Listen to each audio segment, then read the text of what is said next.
dapat talaga maliliit yung shovel na itong paso. Dapat maliliit talaga kasi yung malaglag yung mga natulog. Model na ako sa akin. Kapag na kasi kanina siya malulog. Hindi ko pwedeng iwanan ng ito na panggalag, dadami. Kasi pag madami, matapakan na nila yung pagkamalas nila matapakan. Kasi iiwasan nila yan eh. Yung mga dumi na yan, iiwasan nila. Kapag sa lang, iiwas, wala na silang makwestuhan.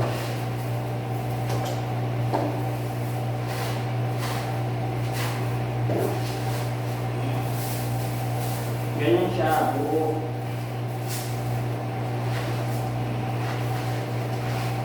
Talagang binibili kong ganito yung medyo mamahalin yung mga musalita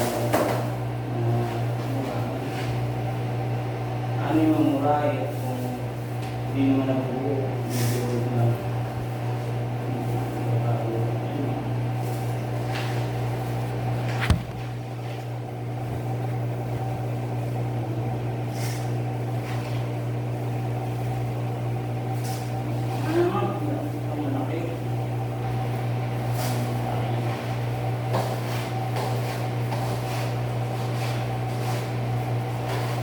yung mga naiiwan pa yung hindi naman solid na kasi yung iba basa pa kasi pag siguro mo ganyan matulog yun nasama lang sa mukha magulog lang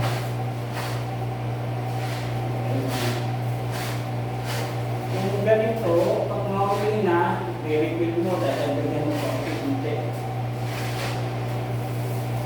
kasi pag kunti lang yan, yung tayo nila, didikit doon sa lapad, doon sa plastic. Hirap kayo rin. Yung muso. Pag ano na, yung masyado ng mapanghibuhangin, nagawa dyan, tatapon mo ng lahat. Pero, ano, kung yung wag mo na i-reveal ng siguro, pag nang araw, basta pag may buka o tingnan siya, feel, wala na.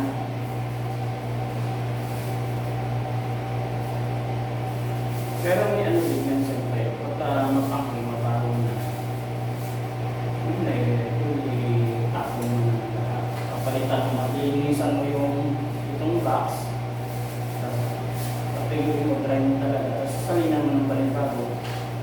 Kasi kahit repeat ka ng repeat, ihaluan niya mapanghinig, hindi na yan, yung mga dugog na tayo.